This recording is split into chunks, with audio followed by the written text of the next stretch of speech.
ആശാവർക്കർമാരുടെ ഓണറേറിയത്തിൽ നിരന്തരമുള്ള മലയാള മനോരമയുടെ വ്യാജ വാർത്ത പൊളിച്ചു മന്ത്രി വീണ ജോർജ്. രാജ്യത്ത് ഉയർന്ന ഓണറേറിയം നൽകുന്നത് സിക്കിം എന്നായിരുന്നു മലയാള മനോരമയിലെ വാർത്ത. എന്നാൽ സംസ്ഥാന മിഷന് സിക്കിമിൽ നിന്നും ലഭിച്ച ഔദ്യോഗിക നോട്ടിഫിക്കേഷൻ പ്രകാരം ഓണറേറിയം 6000 രൂപയാണ്.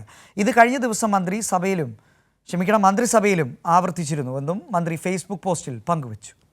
കർണാടകയും ആന്ധ്രാപ്രദേശും സിക്കിമും ഉൾപ്പെടെയുള്ള സംസ്ഥാനങ്ങൾ കേരളത്തേക്കാൾ ഓണറേറിയം നൽകുന്നുവെന്നതായിരുന്നു ആദ്യഘട്ടത്തിൽ മലയാള മനോരമ നൽകിയ വാർത്ത. ശേഷം സിക്കിമിലേക്ക് ഒതുങ്ങി ഉയർന്ന ഓണറേറിയം നൽകുന്നത് സിക്കിമാണെന്നാണ് മനോരമ ഇപ്പോൾ വാദിക്കുന്നത്. ഇതിനു പിന്നാലെയാണ് വസ്തുതകൾ നിരത്തി മന്ത്രി വീണ ജോർജ് ഫേസ്ബുക്കിലൂടെ മനോരമയുടെ വ്യാജ വാർത്ത പൊളിച്ചത്.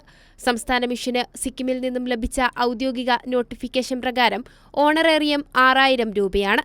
ഇത് കഴിഞ്ഞ ദിവസം സഭയിലും ആവർത്തിച്ചതാണെന്നും മന്ത്രി പറയുന്നു. സിക്കിമിന്റെ ഗവൺമെന്റ് ഉത്തരവുണ്ട് സാർ. ഞങ്ങൾ ഈ വാർത്ത ഇങ്ങനെ പല മാധ്യമങ്ങളും കൊടുക്കുന്നത് കണ്ടിട്ട് അതുപോലെ ഒരു ഉത്തരത്തിനകത്തും 10000 രൂപയായിട്ട് ഡിക്ലെയർ ചെയ്തു എന്ന് കണ്ടിരുന്നു സാർ. അതനുസരിച്ച് അവിടുത്തെ സ്റ്റേറ്റ് കോർഡിനേറ്റർ ഉൾപ്പെടെ ബന്ധപ്പെട്ട് അവർ കഴിഞ്ഞ ദിവസം അയച്ചു തന്ന ഉത്തരവ് എൻ്റെ കയ്യിലുണ്ട് സാർ. അതിനകത്ത് പറഞ്ഞിരിക്കുന്നത് 6000 രൂപയാണ് എന്നുള്ളതാണ്. അവർ പറയുന്നത് വിശ്വസിക്കാൻ നമുക്ക് മാർഗമുള്ളൂ സാർ.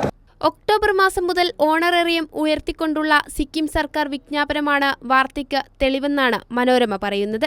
എന്നാൽ 2022 ഒക്ടോബർ എന്നത് തലക്കെട്ടിലില്ല. 2024 ഓഗസ്റ്റിൽ ഡീൻ കുര്യാക്കോസ് എംപിക്ക് ലോക്സഭയിൽ കേന്ദ്ര സർക്കാർ നൽകിയ മറുപടിയിൽ പറയുന്നത് സിക്കിം നൽകുന്നത് 6000 രൂപയാണെന്നാണ്. ഒപ്പം അടുത്തിടെ 6000 രൂപയിൽ നിന്ന് 10000 രൂപ വരെ വർധനവ് പ്രഖ്യാപിച്ചുവെന്നും പറയുന്നുണ്ട്. പക്ഷേ പ്രഖ്യാപിക്കുകയല്ല, മറിച്ച് 2 വർഷം മുൻപ് 2022 തന്നെ നോട്ടിഫിക്കേഷൻ ഇറക്കിയിട്ടുണ്ടെന്നാണ് മനോരമയുടെ വാദം.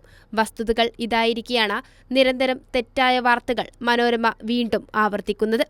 കൈരളി ന്യൂസ്, തിരുവനന്തപുരം.